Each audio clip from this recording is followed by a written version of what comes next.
Marlies arrived in the Caribbean after a transatlantic crossing with no yachting background and no plan. Within 2 years, she had her Yachtmaster. Within 20, her Master 3000. Along the way, captains told her she was too old. Boats told her they couldn't have a female on the deck team because it would ruin the vibe. Marlies is now a captain with over 2 decades in yachting, a Master 3000, and a reputation built entirely through the standard she held herself to and the network she quietly, deliberately built. In this conversation, we talk about what it actually took, the tickets, the timeline, and the moments where she had to back herself when no one else was going to. If you're a woman on deck trying to figure out if the path forward exists, this conversation is evidence that it does. Welcome to Yachting International Radio, Marlies. What a pleasure to have you here. We are all about girls on deck today because the reason why I really want to do this is that not only are you respected in the industry, but I have clients, females who are on deck who are struggling. I feel from what I've heard is that it takes a lot longer for them to progress up the ranks than it does for their male counterparts. So I'm very curious to learn about your journey so that we can extract some gold nuggets that perhaps some of these girls on deck can apply to themselves. So welcome. Thank you for being here. Thank you, Karine. Thank you very much for inviting me. It's an honor to do that and my absolute pleasure. Yes, it's not always easy. And yeah, I'm happy to share whatever I can to inspire and help the rest of the upcoming crew. Fantastic. Thanks, Marlies. So when did you first realize that you did certainly want to pursue a career in yachting and climb the ranks and be a captain? It somewhat came by accident. I actually enrolled in yachting by accident after already having done a transatlantic, not knowing anything about yachting, arriving in the Caribbean and meeting a captain. And after more or less a year of working on yachts, I realized that I'd found a new career and that maybe it would be good if I would get some tickets. And actually, I guess on the second boat I was on, when I first started, it was just two relief jobs. One was as a little bit of everything, chef, mate, accountant, purser on a smaller boat. And the second boat was a 118-foot Benetti, where I was the chief stew with a one-day handover. I'd never heard of using vinegar as a cleaning agent before. And while I was on that boat, I didn't so much as decide that I wanted to be a captain, but I promised myself if I was ever going to be a captain, this was not how I was going to run my boat. It was basically, we were 7 on board, and as soon as cocktails were being served, the captain, the engineer, and the mate and the decky would sit on the bridge watching videos and leave all the guest stuff to us, chief stew, second stew, and the chef. So no team spirit. And when you would ask for help, they would go like, oh, I'll explain that to you tomorrow. Then you know how to do it. And I was like, no, that's your job. We've got enough on our hands. And I promised myself I would never run a boat like that. Isn't that quite common, though, in our industry? I would say in probably poorly managed vessels where you see that separation between interior and deck, and it's almost like, that's not my job. I think there's 2 divisions on that. One is a little bit of sailboats. On sailboats, I haven't been on any sailboats, however big, whatever the size, where it was like, oh, it's not my job. It's always a team job, and if you need to jump in, you jump in. You know, as captain on sailboats, I've done beds and heads, served, done dishes, whatever it takes. Yeah. I think on the smaller motorboats, you sort of have to still do the same. I think where it gets different is when you've got more crew and it becomes more of a department thing. And it shouldn't be that way. Yeah. I don't think so. So, Marlies, how long did it take for you to get your captain's license? Not that long, actually, because as soon as I realized that this was a new career for me, I did my Yachtmaster. And that was back in 2005.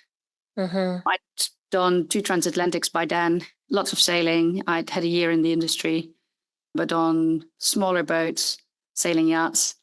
And then that same year, I did my Yachtmaster Ocean and started working as captain or mate on slightly bigger boats, a little bit captain and mate, depending on what was needed.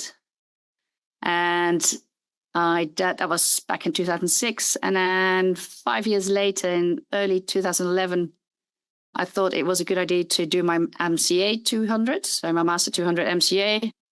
And initially for me, that was it. I was like, I want to work on sailing boats. A 200-ton sailing boat is plenty big, and didn't really do any further ticket development until 2014, when I was like, if I want to stay in the industry, I'll need to up my tickets to my experience. And it then took me 2 years to go from just Master 200 to Officer of the Watch 3000. And then another, so that was in 2018, and I got my 3000 in 2022. I did my Master 500 in 2020 because my tickets were going to run out and I had not enough time and didn't want to take the risk of it running out during the summer. And that was a good point because then we hit COVID and I would not have been able to do it. So yeah, lucky. Yeah. So I started, so the initial ticket took me 2.5 years, 2 years, and then getting to my Master 3000 from the beginning of my career, almost 20 years. And you were, while you were studying for these tickets, you were working on super yachts on deck as chief officer? Yeah, chief officer and captain. And what size? When I started my Officer of the Watch tickets, I was working on a 70-foot sailing boat, which was funny because you need to do BA kit training for your TRB, for your training record book. And we didn't even have that on board. And so I went around the marina in Athens with the big motorboats asking if anybody had any fire drills going. And one of them had a new chief officer and said, like, we'll run a fire drill specifically for you. Oh, so that was really nice. Wow. Yeah. Okay. So have you been a bosun before? Do you ever feel? No, it's as the mate on smaller sailing yachts or even as the captain, you need to be doing everything. Yeah. Okay. So you're actually deckhand, bosun, and mate rolled all in one. Mm-hmm. Okay. Did you face any challenges as being a female in a male-dominated industry? Funnily enough, not at the beginning. When I worked on the smaller sailing yachts, nobody questioned whether I should be there or not. Yeah. They were all like, you're good, you can come work on my boat.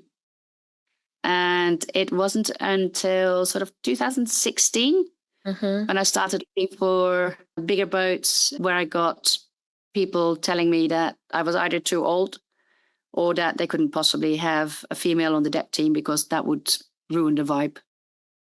And how did you confront that? How did you process it and overcome it? It made me question whether I wanted to be in an industry that is so shallow. And then I was like, yes, because I really enjoy working on boats.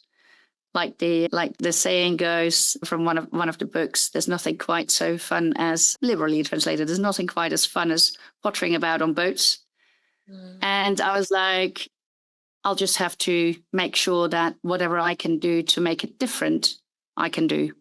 And to do that, I have to be really good at what I do, which I already was, and maintain my own ethics and my own morals and my own rules and standing. So did you ever have to stand up to authority? So someone that was more senior than you that perhaps put you down, said one of those comments to you? Not specifically, no. Okay. No, I've not had it directly. So it was more junior crew or crew on your level that would make those comments? No, this was applying for new jobs. This was replies that I was getting on paper back from captains from boats. Oh, gosh. I was like, well, that's not happening on my boat. Do you feel that now this has become a It's almost like this flame within where you want to encourage and empower other females in the industry. And not only that, I can hear that you're very passionate about leadership and doing the right thing and perhaps inspiring others to do the same. Yeah, absolutely. Not necessarily only for girls, but I think it's important that we all get the same chances. And whether it's boys or girls, but it's just sometimes harder for girls to even get your CV read, because some boats will have the policy we don't do girls on deck.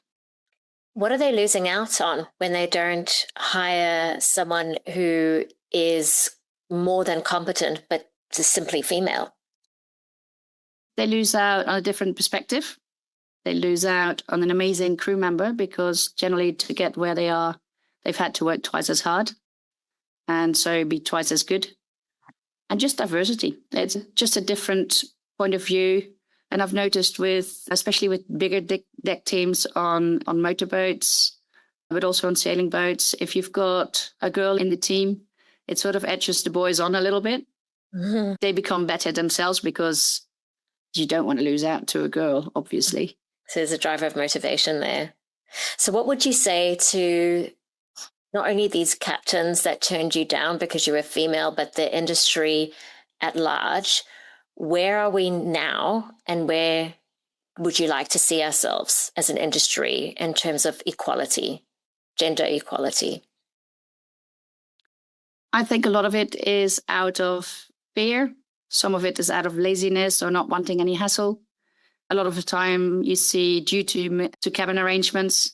And yes, that is a requirement in the MLC.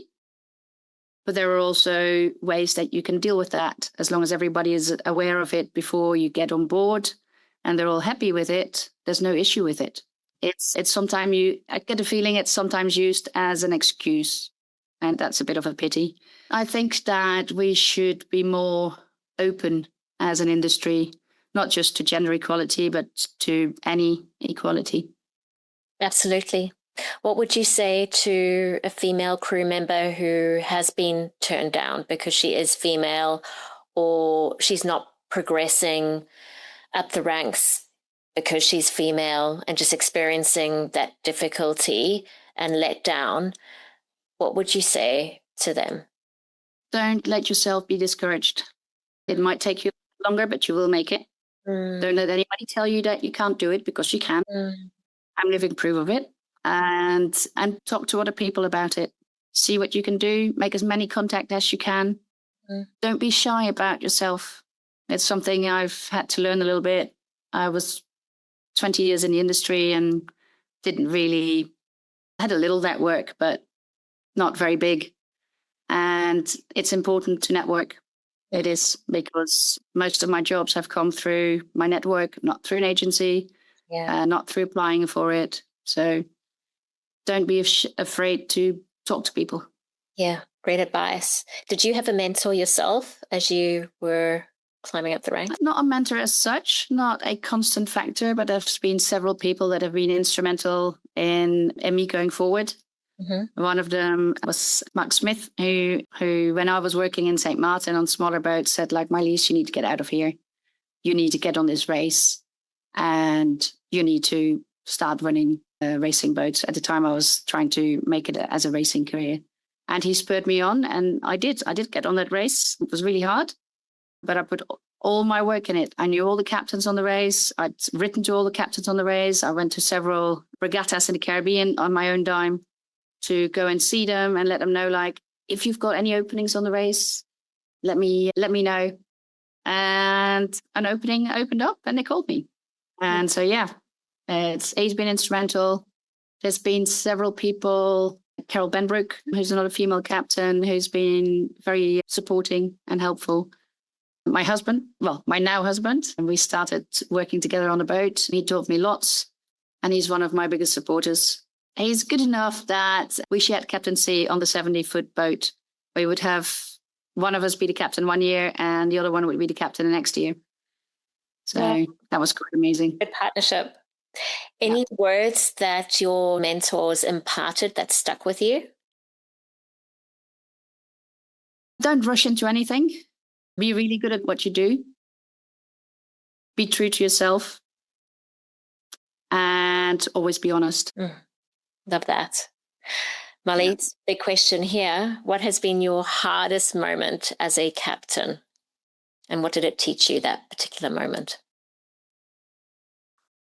There's different occasions of hard moments.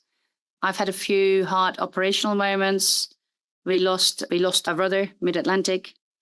That was hard, but you can just deal with that. There's been a few moments where I've had to tell owners that no, we're not going out, or no, I cannot deliver the boat because of weather. And one of the first ones was actually on my first offshore passage from Bermuda to the States as a captain. And once you've done that once, it becomes easier because you know you're right. You know you're right. You know it's not safe to go out. And I've gotten to a point where if that's what they want to fire me over, fine. So be it. So be it. But to navigate. But looking back, the hardest thing is always the crew. It's finding the balance between running the boat operationally and still finding time to support your crew, to get the best out of them, to try and find enough time to help them with developing themselves, to developing their skills. And you have to watch out that the operational doesn't become the priority and you don't have time for that anymore. Yes, absolutely. We spoke about a book earlier. Have you read any leadership books that you recommend to our audience that has helped you navigate leadership specifically?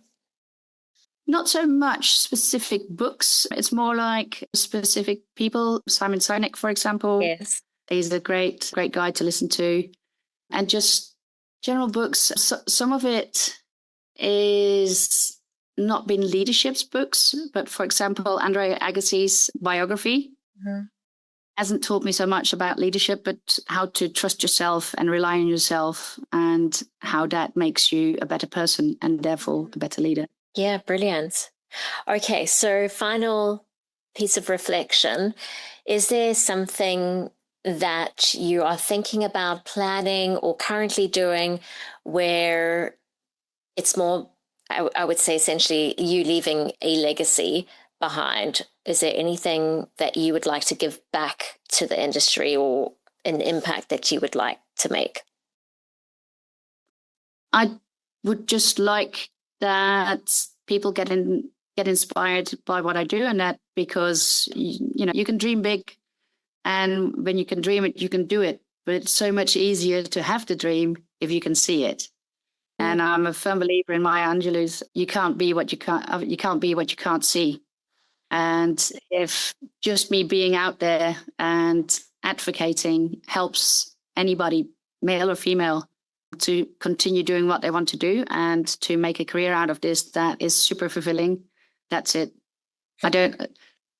In the beginning, I thought I had to do something really big and, start a charity or do something, or I've found that mentoring a few people, helping them out, and just doing what I do has touched quite a few people without me realizing.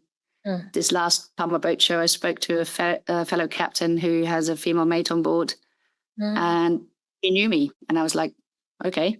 And he said, please keep doing what you're doing. And I'm like, yeah, but I'm not doing anything special. And he's like, no, you are. Just do what you're doing. Be you, and people will notice. Oh, that's amazing, Marlies. And I guess this is why you're here today. You are having a ripple effect. And unfortunately, there are not too many female captains that I know, but I think it's, holding that beacon high and leading the way. And as you said, showcasing that it is possible, anything's possible as long as you can visualize it. And that's my biggest takeaway from today. Thank you so much, Marlies, for your time. Thank you so much for having me, Karine. It's been really nice speaking to you. And I hope together we can make this work and get the industry a little bit more diverse. Absolutely. If your brand belongs in the heart of the yachting world, this is where it happens.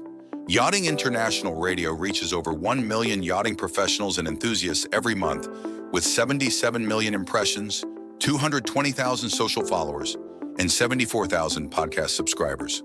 Our hosts are insiders, crew, captains, CEOs, trusted voices shaping the industry. This is targeted, high-impact advertising in a luxury niche.